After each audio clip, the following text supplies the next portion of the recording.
그 당시에는 언론에서 막 떠드니까 윤석열 대통령이 내란의 모양이다 해가지고 국회의원들마저도 겁이 나가지고 대통령을 그냥 탄핵시켜 버렸어요. 심지어 여당인 국민의힘 의원들까지도 일부 동참했지 않습니까?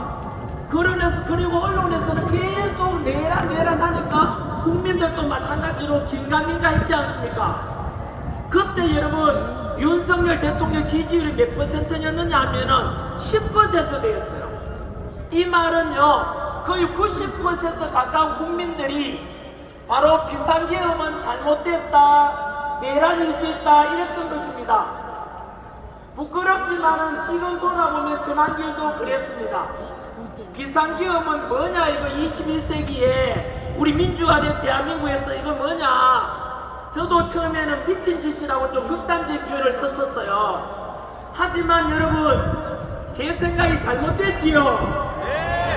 여러분들은 언제부터 깨달은지 모르겠지만은 그래서 비상계엄은 내란이 아니라 대통령 헌법에 규정된 헌법 66조에 나오는 대통령의 고유 권한이다. 그래서 우리는 무엇에 관심을 가지게 되냐 하면은 도대체 비상계엄을 그렇게 하면 왜 선포했지? 왜냐 비상계엄을 선포했을 때는 그날 밤에 너무 무서웠거든요. 혹시나 밤에 유혈 사태가 발생하거나 국회에서 군인들이 왔다 갔다 하니까 무서웠지 않습니까? 그런데 아침에 일어나 보니까 비상계엄으로 인한 헌정 중단이라든가 국정문란이 있었습니까? 없었습니까? 없었지요.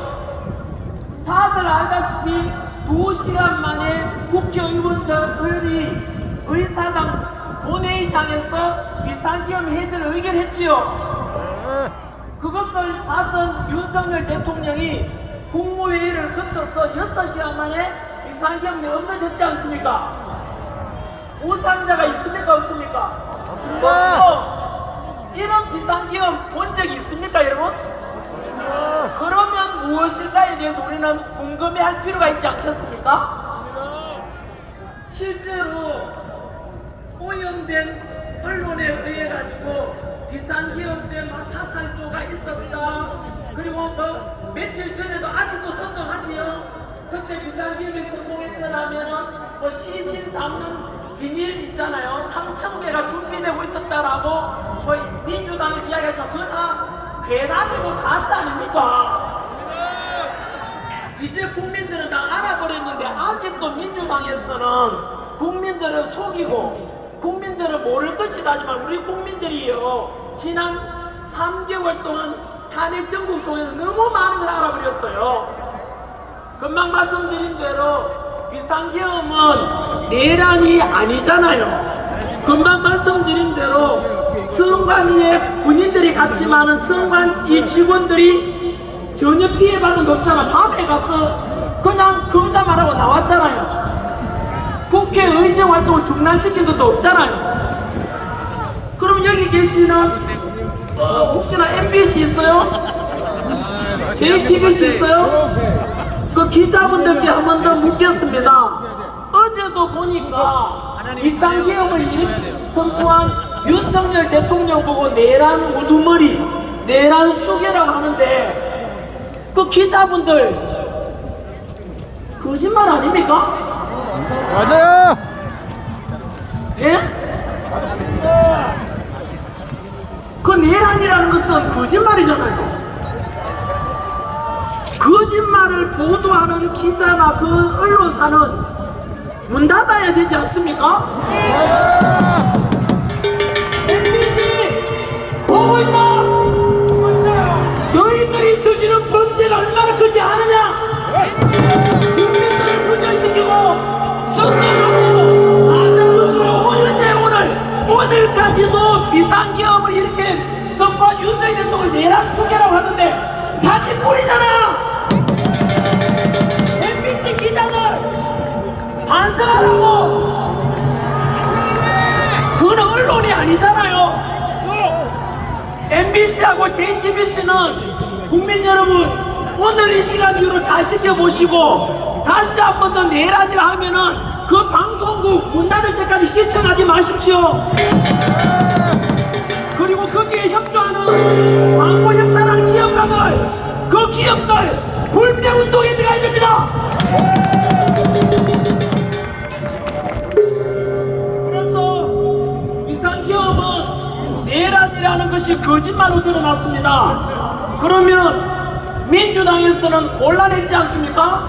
그래서 어떻게 했냐면은 어떻게든 윤석열 대통령을 내란으로 덮어 씌워야 된단 말입니다.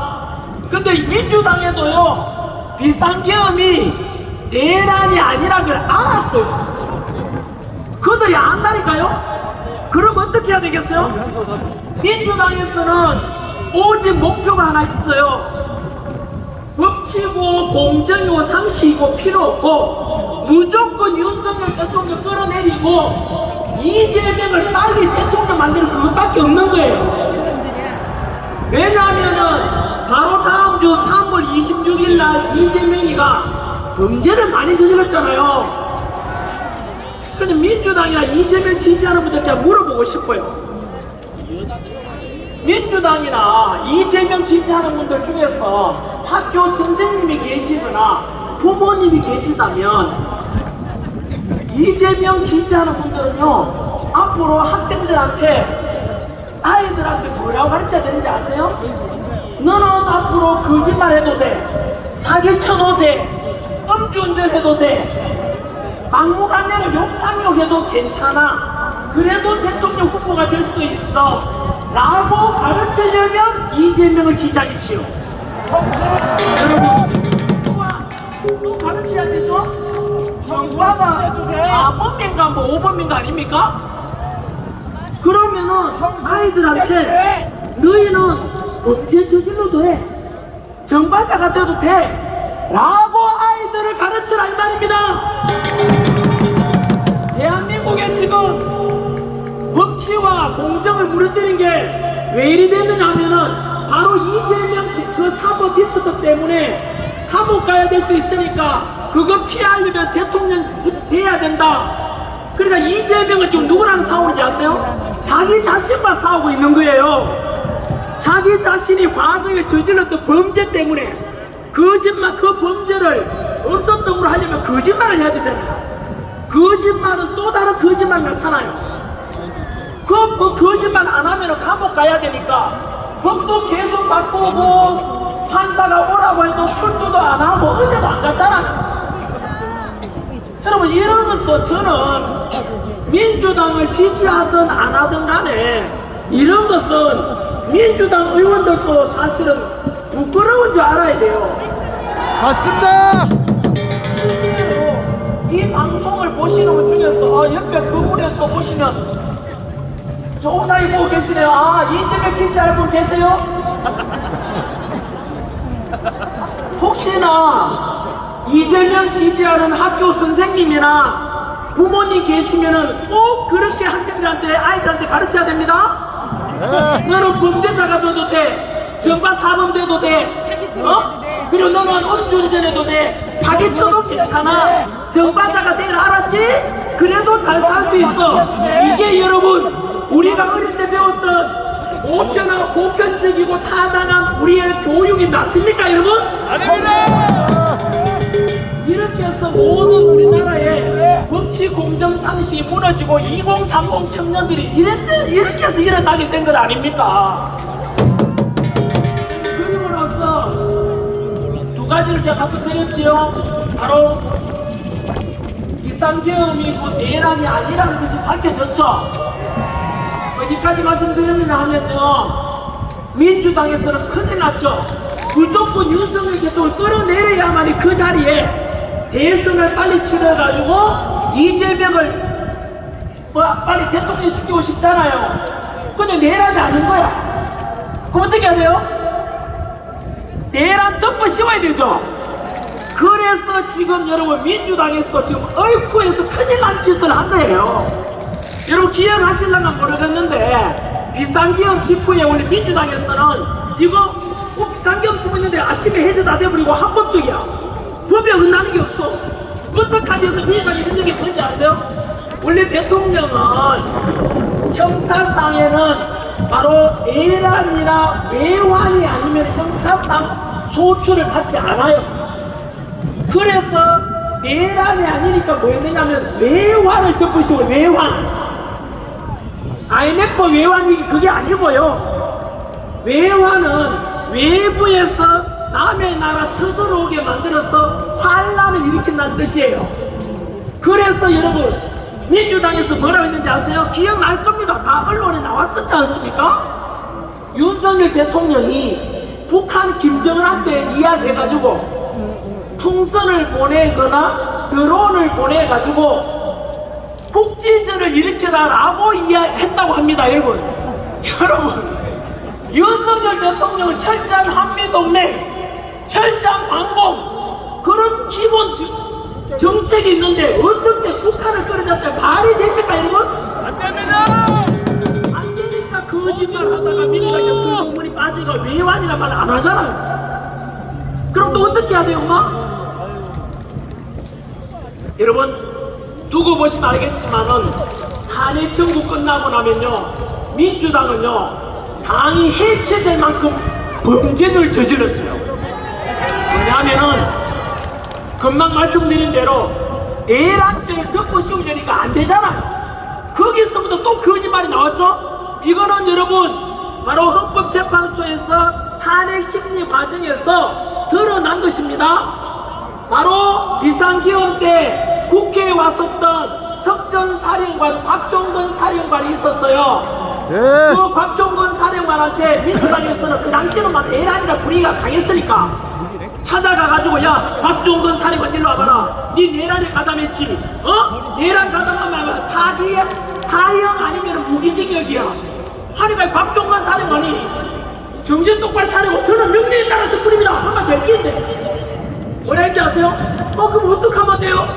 어떡하면 돼? 이런 거야. 그러니까 민주당 김병주 의원, 민주당 박범계 의원, 민주당의 구성찬 의원, 이런 의원들이 불러가지고 야 우리랑 너희 봐줄 테니까 너는 국회의사당에서 대통령이 국회의원을 끌어내라고 했다고 가짜 증언을 하라고 회유를 한 거예요.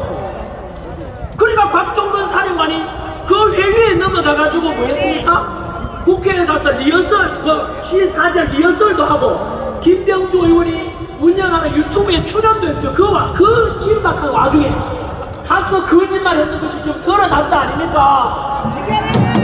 여러분 거기다 또 뭐 했는지 아세요? 또 윤석열 대통령이 국정원 차장, 홍장원 차장한테 지시를 했다라고 홍장원 차장이 또 거짓말하죠? 뭐라고 하냐면 윤석열 대통령이 체포 명단을 지시했다는 거야. 그런데 이 홍장원 차장이 대통령으로 받았다는 그 메모지가 체포 명단이 바뀌고 조작되고 그거 다 드러났어요 이미. 예. 그게 바로 민주당의 박선원 의원이 주도했어요 그거를. 여러분 제가 금방 부드럽게 이야기했지만 이게 얼마나 소름 끼치는지 아세요? 여러분 이게 무슨 말이냐면 비상기업은 내란이 아니니까 내란죄를 덮어 씌우려고 하니까 외환죄 덮어 씌우려 하다가 실패했고 내란죄 덮어 씌우려니까 안돼. 그래서 저 거짓말로 윤석열 대통령 거짓말로 내란을 덮어 씌운 거예요. 이게 여러분 두고 보시면 알겠지만은 이거 뭐냐면은 조선시대로 따진다면 역적 모의, 영모입니다, 영모. 이거 조선시대로 따진다면은 삼종을 멸해야 되는 역적이라고, 역모. 이건 그만한 문제가 아니잖아요. 멀쩡한 대통령을 내란죄 덮으시다니 말이 됩니까, 여러분? 이게 민주당이 했는 짓거리 아닙니까? 두고 보시면 알 건데 민주당의 김병주 의원, 구성찬 의원, 박범계 의원, 박선원 의원은 두고 보시면 알겠죠. 내란을 모의했는 걸로 아마 범죄 혐의가 적용될 것으로 예상됩니다, 여러분. 이것도 뭐 무슨 말인지 아십니까? 그 민주당은 우리 민주주의의 대한민국의 정당으로 변하면 안 되잖아요. 향후에 이것은 위헌정당 심판에 헌법재판을 갈 수가 있어요. 쉽게 말하면 대통령을 내란 혐의 덮어서 끌어내고자 했다는 것은 역전고이기 때문에 이게 진정한 내란입니다. 민주당이. 여러분, 부산에서도 오고 원주에서도 이거는 오고. 민주당이 향후에 계산해야 될 사유가 될 수 있는 거예요. 저는요, 근데 여기 춘천 학생들 분위기죠. 가르치 입장에서 상식적으로 이해가 안 돼요. 어떻게 민주당이 그렇게 해서 속이고 진짜 될 줄 알았던 거예요. 페이스북 그게 드러났지 않습니까? 유튜브로 어떻게 저는 그런 상상을 했는지 도저히 이해가 안 됩니다. 아무튼 여러분, 그 뒤로 우리가 또 알게 된 게 뭡니까? 바로 대통령을 체포하고 구속하는 과정도, 또는 대통령이 잘못이 있으면 우리가 바라는 바는 뭡니까? 유튜브에서 헌법과 춘천만 법률에 따라서 윤석열 대통령이 잘못했으면 당연히 처벌 받아야 돼요. 다내 닉네임. 그런데 우리가 말하는 뭡니까? 춘천 2030 세대들이 말하는 건데요. 공정과 상식과 법치를 그에 따라서 합당하게 대통령을 체포하고 법에 따라서 구속하면 되지 않습니까? 그런데 지금 드러난 게 뭡니까? 또 드러났잖아. 100일 동안 다 드러난 거죠. 바로 대통령 체포 과정에서 여러분, 영향 없어요. 수사권이, 내란죄에 대한 수사권이 공수처가 있습니까? 없습니까? 공수처는 내란죄에 대한 수사권이 없고, 내란죄는 오직 경찰만이 수사할 수 있어요. 그런데 지금 공수처도 수사했지 않습니까? 알고 보니까 공수처장이 오동훈 처장인데, 그게 바로 우리법연구회 무슨 국제인권연구회 같은 겁니다. 민주당 끈앞풀이었던 거죠. 그러니까 여러분, 무리한 체포 기억나십니까? 대통령 관제에 경찰 3,000명 풀어가지고 대통령 끌어내라 그랬죠. 비상기업 때 국회에 갖는 군인이 몇 명인지 아세요? 280명이에요. 실탄도 없었잖아요. 그런데 여러분, 대통령 끌어내라고 했는 그 민주당의 지시를 받은 택이지요. 무려 3,000명이야, 3,000명이. 대통령 끌어내라고. 여러분, 윤석열 대통령은 엄연히 국민이 뽑은 현직 대통령입니다. 그런데 그 대통령에게 내란죄라고 하면서 끌어내라고 전 국민이 보고 전 세계가 보란 듯이, 그게 여러분 상식입니까? 거기에서 우리 국민들은 분노했죠. 그리고 제가 사실은 윤석열 대통령을 굉장히, 제가 지도자로서 이런 지도자 대한민국에 없다고 제가 느낄 때가 바로 그때였습니다. 제가 거리에 나오게 된 것이 1단계가 그겁니다. 근데 공수처에서 바로 윤석열 대통령 체포하라고 해가지고 대통령 관저, 한남동 관저 주변에 경찰, 그때는 경찰도 3,000명 동원됐지만 한쪽에는 탄핵 찬성하는 국민들, 한쪽에는 반대하는 모였지 않습니까? 그때 민주당이 뭐라 했는지 아세요? 총 맞더라도 끌어내라 그랬습니다. 대통령을. 그때 제가 완전히 돌아버립니다. 여러분, 뭐라고 했냐고요? 경찰 보고 총 맞더라도 대통령 끌어내라 그랬거든요. 여러분, 제가 공무원 강사로서 제 제자들 중에서 경찰이 정말 많습니다. 저는 그런 말 듣는 순간 저는 이거는 어떻게, 여러분 상상 한번 해보십시오. 어떻게 민주당이라는 국회의원 놈이 새끼가 어떻게 우리 경찰 보고 총 맞더라도 끌어내라고 그런 말 하는 수가 있습니까, 여러분? 그때 여러분, 윤석열 대통령이 기억나십니까? 한참 그렇게 대치 과정에서 경호처하고 경찰이 대치 와중에 윤석열 대통령께서 하신 말씀이, 탄핵을 찬성하든 반대하든 다 우리 국민 아닌가? 경찰도 우리 국민이고 경호처도 우리 국민 아닌가? 한 사람도 다치게 할 수 없다. 내가 끌려가겠다 했지 않습니까? 여러분, 이게 바로 진정한 지도자 아닙니까? 맞습니다. 전국에 계시는 우리 12만 명 경찰 여러분, 총 맞더라도 끌어내라고 하는 민주당하고 경찰이든 경호처든 아무도 다치게 할 수 없다고 하는